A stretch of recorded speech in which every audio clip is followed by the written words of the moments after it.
pertemuan ke-9. Hari ini kita akan membahas tentang zakat dan hikmahnya. Ini dengan pembacaan basmalah bersama-sama. Bismillahirrahmanirrahim. Oke, hari ini kita akan membahas zakat ya. Kita akan membahas zakat. Kita ke slide. Kita akan bahas zakat dan hikmahnya. Oke, sebelum ke pengertian zakat secara etimologi dan terminologi atau muatan istilah, saya akan menyampaikan urgensi makna zakat. Jadi ada dua urgensi makna zakat, yaitu yang pertama pencucian jiwa, yaitu untuk tujuan ritual spiritual. Yang kedua adalah pencucian pengembangan harta. Ini tujuan ekonomis dalam rangka membangun solidaritas. Ada yang tahu apa yang dimaksud dengan tujuan ekonomis dalam rangka membangun solidaritas? Mungkin salah satu dari teman-teman ada yang tahu? Silakan, yang cewek. Ada yang tahu? Silakan, Mbak. Membangun solidaritas dari zakat itu terbangun solidaritas. Apa?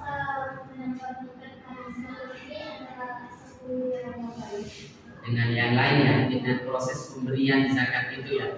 Karena zakat itu pemberian dari orang kaya kepada orang yang tidak mampu. Oke, betul. Nah, sekarang gambaran urgensitas zakat itu ada di Al-Quran. Setidaknya disebutkan sebanyak 72 kali di dalam Al-Quran yang bermacam-macam bentuk ayatnya, tetapi seringkali disandingkan dengan perintah sholat.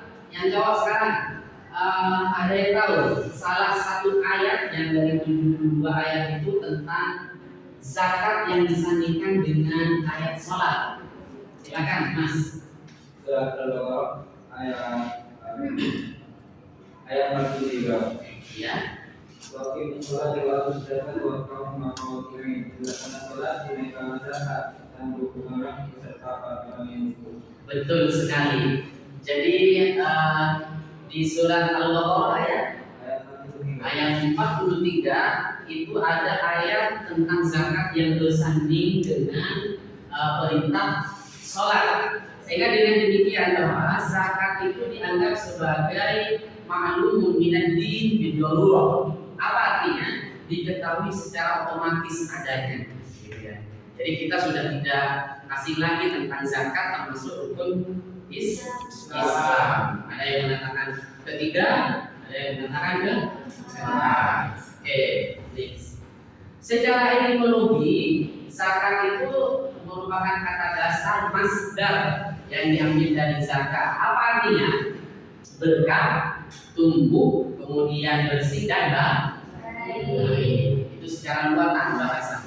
Jadi semua yang baik, semua yang tumbuh, semua yang berkah itu masuk zakat secara bahasa. Tetapi secara terminologi, zakat itu adalah nama bagi sejumlah harta yang telah mencapai syarat tertentu yang diwajibkan oleh Allah untuk mengeluarkan sebagiannya untuk mustahik atau orang yang berhak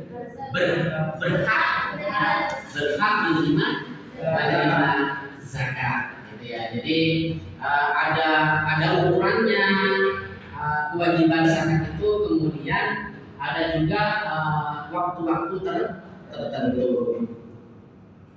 Oke, sekarang kita fokus ke zakat fitrah.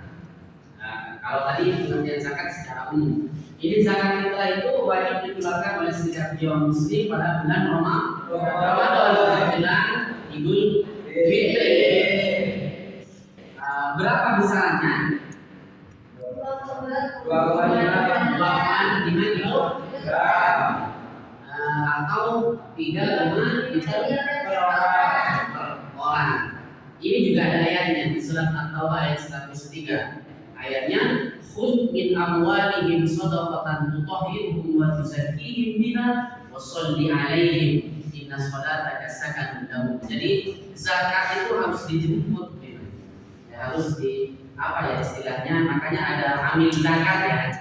Amil zakat itu dalam rangka mengumpulkan zakat kemudian didistribusikan kepada orang lain. Oke, siapa saja mustahik dan siapa saja muzaki itu? Muzaki itu terdiri dari 3 syarat. Yang pertama orang Islam, laki-laki atau perempuan. Kemudian yang kedua berakal sehat. Kemudian yang ketiga merdeka. Akan terdiri dari budak. Insyaallah kalau sekarang sudah ada budak. Kemudian yang kedua mustahik itu ada 8 asnaf, ada 8 golongan. Siapa saja 8 golongan itu? 1 orang fakir, yang kedua yang ketiga amil, 4 al-gharim, yang ketiga 5 yang keenam fisabilillah wa fisabil. Jadi ada 8 ya. Siapa yang bisa menyebutkan ayatnya? Silakan. Ini ayat di surah At-Taubah ayat 60 ya. Tadi ada yang ketinggalan. Apa? Orang yang punya hutang. Oke. 8 asnaf, silakan. Silakan. Bismillahirrahmanirrahim. Innama shadaqatu lil-fuqara'i wal masakin wal 'amilina 'alaiha wal mu'allafati qulubuhum wa fir riqabi wal gharimina wa fi sabilillah wa bani sabil. Fadilatan minallah wallahu alimun hakim. Mu'allafah qulubuhum itu apa? Mu'allafah qulubuhum. Orang yang siapa mu'allaf? Orang yang baru masuk Islam. Jadi dia harus diberikan apa yang namanya belas kasihan. Belas kasihan diberikan berkah untuk menerima.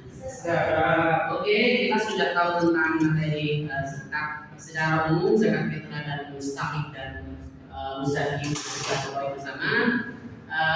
Setelah ini kita akan bagi kelompok ya. Saya ingin mengetahui kemampuan saudara untuk membedakan antara zakat dan wakaf.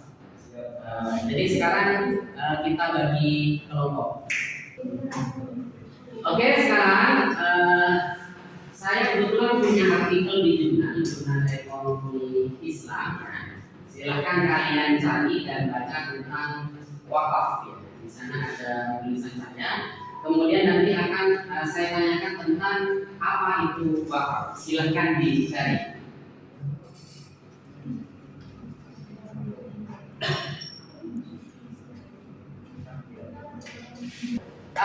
Sekarang sudah selesai ya bacanya ya. Oke, saya mulai dari yang tengah dulu. Kelompok 2 ya. Silakan apa hasil bacanya, perbedaan antara zakat dan wakaf. Tadi kan sudah zakat. Wakaf sudah diminta untuk mencari di artikel. Silakan, Mbak. Silakan. Ya, silakan.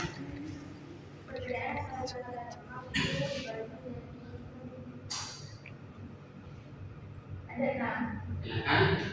Kalau yang dari segi hukum zakat itu hukumnya wajib, sedangkan wakaf hukumnya sunnah. Yang kedua ada dari pembelian. Kalau zakat harus disalurkan kepada masyarakat yang susah. Kalau harta wakaf harus dijaga, dipelihara dan dikelola untuk menghasilkan manfaat bagi masyarakat. Yang ketiga ada perhitungan. Zakat memiliki aturan perhitungan khusus sesuai dengan jumlah harta. Sedangkan wakaf tidak ada aturan perhitungan tersebut. Yang keempat ada golongan penerima. Kalau zakat itu diperuntukkan pada golongan tertentu yang sudah terdapat dalam Al-Quran, sedangkan wakaf tidak hanya bagi golongan tersebut. Yang kelima ada syarat. Zakat memiliki syarat dalam jumlah, yaitu adanya haul dan nisab. Sedangkan wakaf tidak ada syarat seperti zakat. Yang keenam ada kemanfaatan.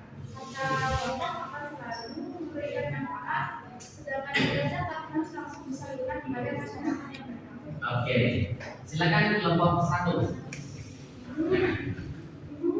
Ayo siapa aja? Silakan, Mbak. Oke, lempar. Silakan. Ayo. Wakaf adalah sebuah tindakan di mana seseorang memisahkan sebagai harta bendanya untuk digunakan manfaatnya bagi kepentingan umum.